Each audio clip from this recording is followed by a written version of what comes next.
नमस्कार श्रोता बंधु, आज आसतु गोटे क्षुद्र गल्प शुणा। गल्पर शीर्षक है यूरेका। गप को लिखी और उपस्थापना करुछि मो संयुक्ता मिश्र। तेबे आसतु आज शुणा गप यूरेका। रंजन को फोन रे बाजी उठिला गोटे सुमधुर रिंगटोन। ट्रू कलर रे विकास को ना देखी संगे संगे कॉल रिसीव कले। अरे सकाळु सकाळु आपणक कॉल, आज दिनटा देबे आनंद रे कटिबो। किंतु सेपटु विकास को स्वर रे सेमिति किछि खुशीर आभास न थाए। टिके दबिला दबिला स्वर रे कहले, आज संध्या फ्लाइट रे मो बेंगलोर पहुँचुची। खुशी हो गले रंजन। पचारे सपरिवार तो कहीं आगरो अनेक थर गाल्पिका बनजा साहित्य सभा जोग देवा पई एमिति बेंगलोर आसंती। तेणु रंजन पुणी पचारे, मैडम को बोधे किछि प्रोग्राम अछि। जा हो बेस किछि दिन पर पुणी थरे साहित्य आलोचना टिके सुनी परिबी, नहेले मो परी लोकंक फुरुसत। तांको कथा को अधा रखी विकास कहले, ना ना मो एकोटे आसुची। एतिके कही फोन रखीदेले। रंजन टिके आश्चर्य हेले, एते गपुड़ा लोकटा आज प्रथम थर पाई निज पार्टी आ रंजन को कान को विश्राम देले केमिति? रंजन को पार्टी बाहरी आसिला कि आश्चर्य।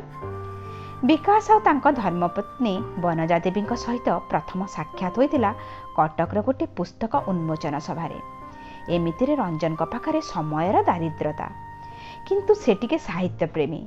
तेणु सुविधा पाइले गप उपन्यास पढ़ी किछिटा खुशी साइती रखती। हाँ तो थरे से कटक रे थिले छुट्टी रे। तांकर जने सांग तांकु नेकी जाइथिले गोटे पुस्तक उन्मोचन सभा को। सेठी बनजांक पुस्तक उन्मोचित होताए। आउ सेही बंधुंक माध्यम रे से स्वामी स्त्री दी जनक संगे परिचय हुए रंजन को। परे बनजांक गप पढ़ी तांको प्रशंसा करी से फोन भी करथिले। या परे से बनजांक गल्प उपन्यास रो जने मुग्ध पाठक। जेबे भी कोनोसी गप प्रकाशित हुए बनजा रंजन को पाखकु सेही पत्रिकार कॉपी निश्चय पठै दियंती। एमिति धीरे धीरे अल्प परिचयरू तांको बंधुत्व बढ़ी बढ़ी चलिला। सतरे थरे थरे प्रथम साक्षात रे भी जणे जणे मनीष आपणार लागि जानती आ संपर्क जोड़ी होई जाए सबुदिन पाई। संध्या रे विकास पहुँचिले भुवनेश्वर रु बांगालोर। मुह आ बॉडी लैंग्वेज सूचई देउथाए द्वंद्वर बुढ़ियाणी जाल रे छंदी होइछंती बोली। टिके चुपचाप जोटा तांको चरित्रर पूरा विरोध करुथाए। आउ किछि विशेष कथा कहि हुई कहि पारु नथांती जेमिति। रंजन बुझी पारले निश्चय किछि गुरुतर घटना शेयर करने को आछंती विकास। रात्रि भोजन परे दी बंधु बालकोनी रे बसी अल्प अल्प गपुथांती। रंजन किंतु आ अपेक्षा करि पारले नाही। पचारि देले तांको चिंतार कारण। बंधुंक पदे कथारे हृदयर अपिटा कबाटटी खोलीगला बुढ़ी असुरुणीर फरुआ परी।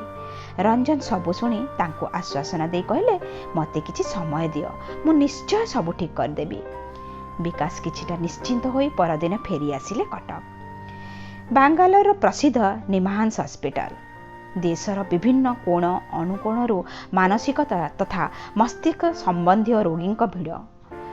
मानसत्वविद डॉक्टर रंजन पंडा निमहांस हॉस्पिटल रो निज रूम रे बसी गोटे परे गोटे कॉल करी कौन सब कथा हो चली थांती।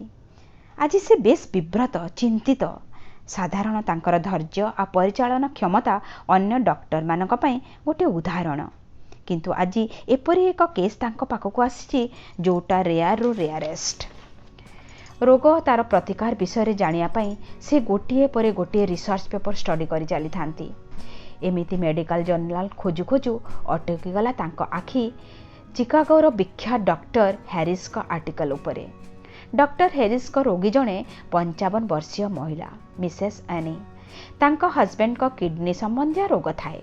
तेणु से बारंबार टॉयलेट जाती, शीघ्र हालिया हो जिबार अभियोग करती, भोक संभाली पारंतिनी, पुणी टिके टिके कथारे चिड़ी जाती।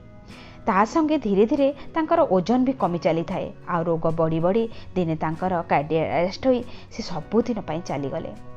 तांको संगे सबुबेले गोटे छात तले रही तांको हस्बैंड को रोगर क्रम वर्धिष्णु अवस्था द्वितीय चांदरू पूर्णमी चांद परी प्रत्यक्ष देखी देखी आनी को लागू थाए जेमिति से निजे भी पहाच परे पहाच चढ़ी आगे चली किडनी रोग आड़ को। धीरे धीरे मिसेस आनी को लगिला तांकर किडनी खराब होईची आ तांको निज शरीर रे सबु सिम्पटम भी दृश्य हैला। किंतु डॉक्टर हेरिस तांको चेकअप करी तांको किडनी परफेक्ट थिबा जणैले भी रोग न थाई भी तांको लागुथाय जेमिति से हालिया होई जाउछंती, बारंबार परिश्रा लागुची आ तांकर भी किडनी खराब आ से अल्प दिन बंचिबे। डॉक्टर हेरिस को एही रोग को चिन्हट करी जानि पारले जे एटा होची हाइपोकंड्रियासिस रोग। पर रोगर निराकरण पई चेष्टा करी सफल भी हेले। फाइंडिंग रे से लिखिछंती this is only a state of mind which can be manage only changing one mindset. तेबे बनजा देवी प्रख्यात गाल्पिका कण आगो को आ भाभी पारलेनी डॉक्टर पंडा। गाल्पिका बनजांक गप सब वास्तव धर्मी।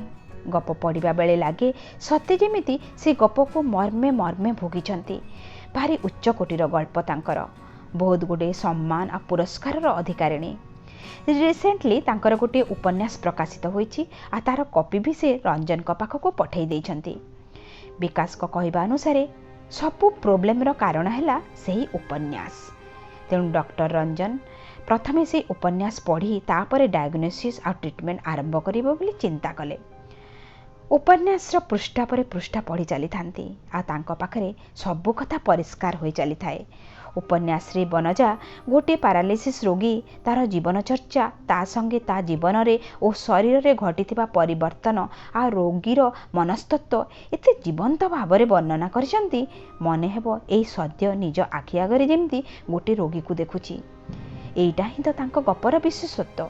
विकास कहवा अनुसार यही उपन्यास लिखिबा समय से निज परिचित तथा हॉस्पिटल रे चिकित्सित होउतबा पैरालिसिस रोगी सहित प्रायतः देखा करने को जाउथिले, जा फल रे उपन्यासटी जीवंत होईची। गप तो जीवन्यास पाई उच्च प्रशंसित होईची सबुठी, किंतु गप को जे जीवन देला से उई काटिथिबा चेरर गछ परी धीरे धीरे शुष्क होई चलीछंती। विकास कहूथिले दर्पण रे निज मुह देखी हठात दिने बनजा चमकी कहले ए कि विचित्र परिवर्तन, ए कौन से निजे ना आउ जणे कि? तांको नाक केमिति बंका हो जाइछि, ओठ भी गोटे कड़ को बंका परी जना पड़ुछि, आ अरे बाँ हाथटा भी भलरे ऊपर को उठुनी। उपन्यासर नायिका तृप्ति परी से भी कौन बेड्रे पड़ी रहिबे?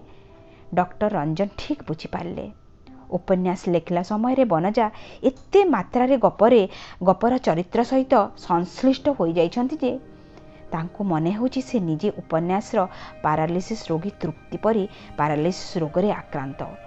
प्रकृत रे बनजा हाइपोकंड्रियासिस रोग रे आक्रांत बोली डॉक्टर रंजन जानी पारले। आ रोग थरे चिन्हट हो गले चिकित्सा सहज। डॉक्टर रंजन फोन डायल कले।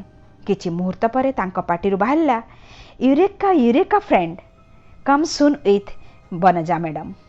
धन्यवाद।